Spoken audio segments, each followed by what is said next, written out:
San Diego State senior Nathan Mensah announced his decision to return to college basketball for a fifth and final season, adding the Mountain West Defensive Player of the Year to what was already a deep, veteran, talented roster that on paper could be among the best teams in program history.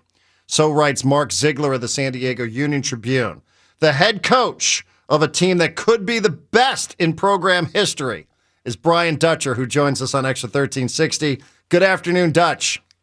Hey, Jared, thanks for having me. The best in program history, that's a little bit of pressure. Could be. It says right here, it could be among the best teams in program history, Dutch. You got to love that. Yeah, well, I know we're better than we were 2 or 3 days ago when Nathan decided to come back. I became a much better coach, so I'm overjoyed that Nathan's going to be with us again next season. Well, tell us a little bit about this saga, Dutch. Obviously, from the end of the season, we've had periodic updates, and it didn't seem like there was all that much going on. Some have wondered the longer this took, did it mean it was more likely, less likely, et cetera? What's the process been like since the end of the season?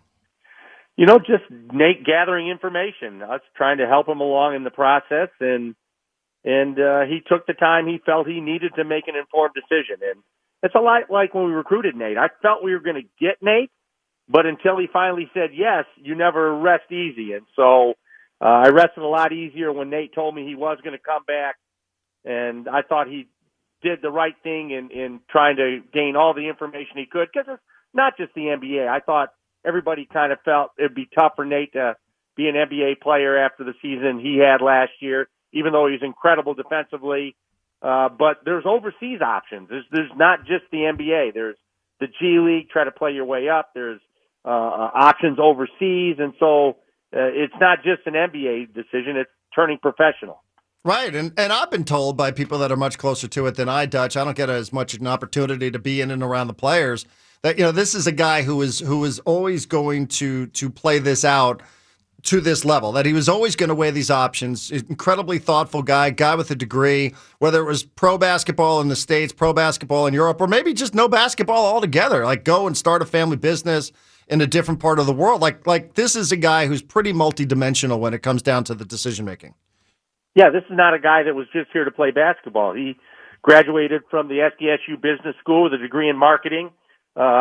You have to say, I've been in college 4 years. Do I really want to come back for another year of college and weigh the options of what I can get done with another year of college academically and what can I get done athletically? And so a lot of thought went into this decision. And like I said, I just trusted Nate through the process. He was not going to make a wrong decision, in my opinion. He was going to make the best decision for himself and his family, and I think he did that. Brian Dutcher joining us on Xtra 1360. So how does he let you know? He just came in the office and let me know, and I was sat down. Matt Sorey and him came in and said, Coach, I've waited out. You know, I'm not going to wait any longer. You know, he had a workout set up with the Lakers for the end of the month and just thought that was so late in the process that he didn't think he needed to do that and decided I'll just get it over with now. And sometimes I think if you're not convinced you really are going to go, sometimes you only get one chance to make a first impression. If he really believes, and I believe that he's going to get significantly better in one more year, which I think he can, then he'll make an impression on him next year when he works out for these teams. So he didn't make you guys sweat. He brought you into the office and he just told you he didn't mess with you guys at all. He didn't take, he didn't dilly-dally and beat around the bush a little bit. He just got right to the point. Yeah, and Nate is a guy that he listens, and unless you ask him a direct question, he'll sit there and listen and not get engaged in a conversation where he's just throwing out information like a lot of young people do. He's very insightful, and so we've been talking through the entire process. So I felt like we had a chance to get him back, but until he said those words, it wasn't definite. Oh, man, I would have been messing with you guys. I would have. Oh, I know you would have been. I totally would have been. You would have got a pound of flesh out of me. No, Nate's too nice a kid and too nice a person to do it to his old coach. Right. Yeah, I'm not that guy at all. Nathan Mensah. No, you're not. He's that guy 100%. Yeah, you mentioned it a little bit about updating throughout the process. And some might say, Dutch, like it's in your best interest. It's in San Diego State's best interest. We all would agree that Nathan Mensah returned for another season. So how do you resist the urge to talk him into doing what it is that is in the best interest of San Diego State basketball? How do you resist that urge, that temptation to be a little bit selfish on behalf of the program, if you will?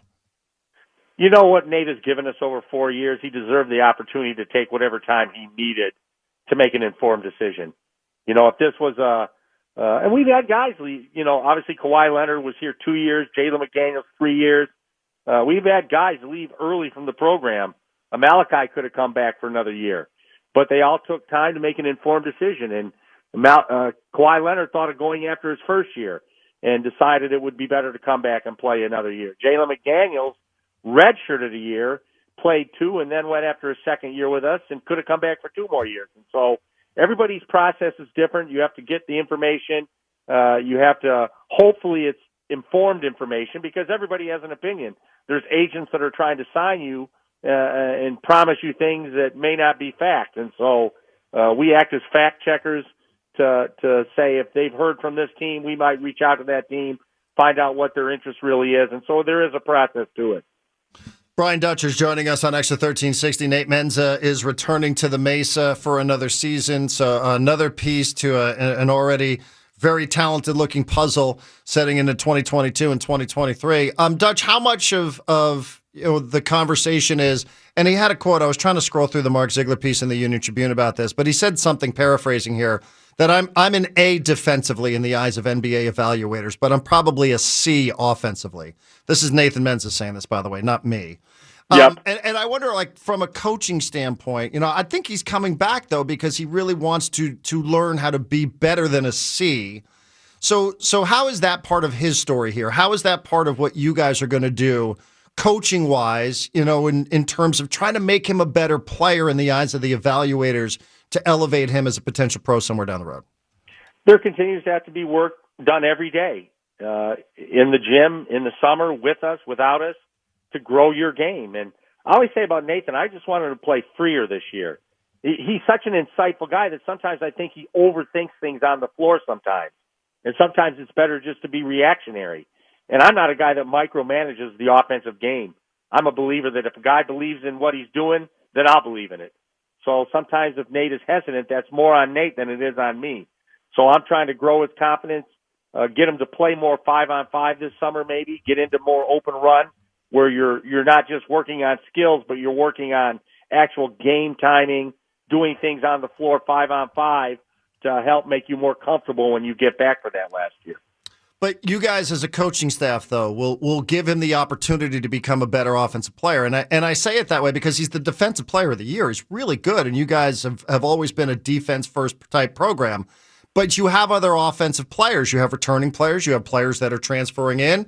You guys feel like you'll put him in a position where he can improve on the court during games, during the regular season, where he can be a better offensive player. Absolutely. I think that will happen.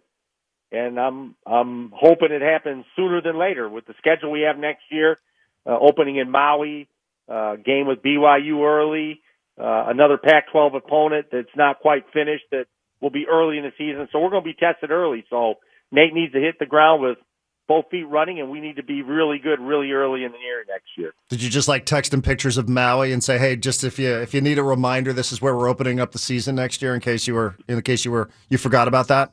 I think they all know that. You look at that field, it's Creighton, it's Louisville, Ohio State, Arizona, Arkansas, and you just go down that list of schools. Cincinnati, it is murderer's row, and it's going to be a severe test, not only for the Aztecs, but every team in that field next Thanksgiving. Hey, Dutch, how does this show get invited to that tournament?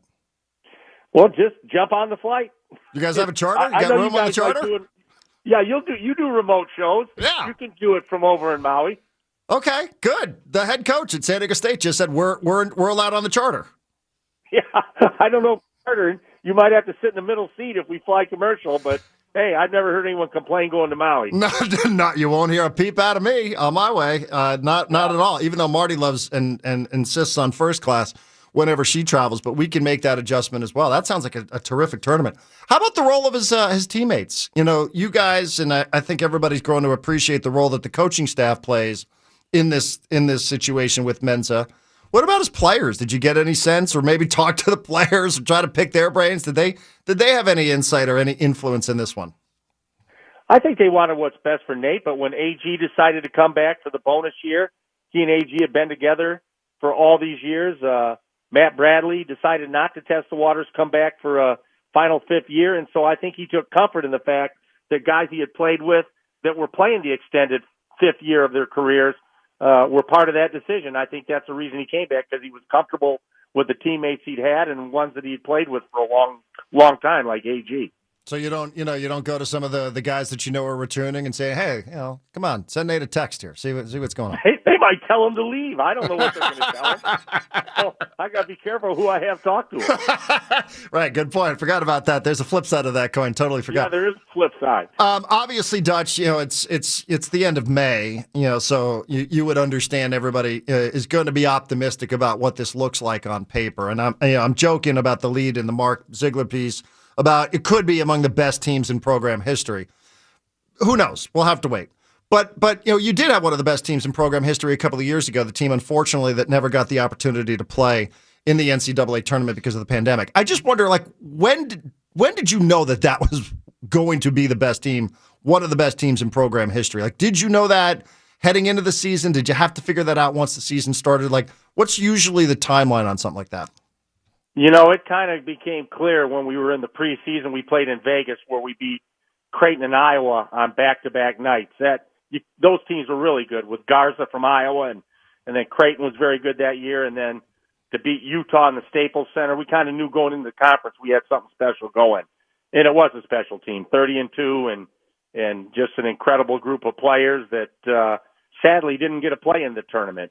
And not one time in their career. Guys like Malachi Flynn, Yanni Wetzel, KJ Fagan never had an opportunity to play in that NCAA tournament. That was the saddest part to me. Do you remember what you were thinking about that team in May of 2019? No, I don't. Right. Okay, I figured that's probably a long time ago. That feels like another lifetime ago, doesn't it? Yes, it does. And that's the thing with college basketball. You're turning rosters every year. You don't keep your franchise player for 6, 7, 8 years. Although now it's nice because we're keeping them for 5 years, and that's a blessing. And so I think Aztec fans should be excited to know that we have such a veteran team coming back that have played a lot of minutes on that Viejas Arena floor. Love it. You mentioned that Nathan Mensah had a potential interview lined up with the Lakers. Had Juwan Howard been interested in the Lakers' job, maybe that would have pushed him in that direction, perhaps. You never know. Juwan, he's big time. Turning down an interview with the Lakers, that's incredible. How about that? Your guy turned down an interview with the Lakers and LeBron. Yeah, I'm just happy he let me recruit him to Michigan. I'm so honored at this point. Right, man. That's some big time right there. That one, did he call you on that one? Did he ask for your thoughts? No. I just read it in the paper like everybody else. Well, congratulations, Dutch. Tremendous news. I know as this went along, people thought the longer it went, the better it was, or the worse it was, and who knows, and who really knew throughout the process. But Nate Mensah coming back is tremendous, and certainly put a smile on everybody's face here at the end of May. Thank you very much. Enjoy. Where are you, by the way? You enjoying an off season? You busy? You recruiting? Yeah, just enjoying a little downtime. We just started first session, summer session, and we're kind of back in school, and it's kind of a nice downtime. We got camps starting next week, a team camp, an individual camp in June, and so we'll get back in the gym with some of the high school players and young kids around the area at our camps. Looking forward to it. Thanks, Dutch. Appreciate you. Thanks, Darren. You got it. Brian Dutcher, everybody, head basketball coach at San Diego State University.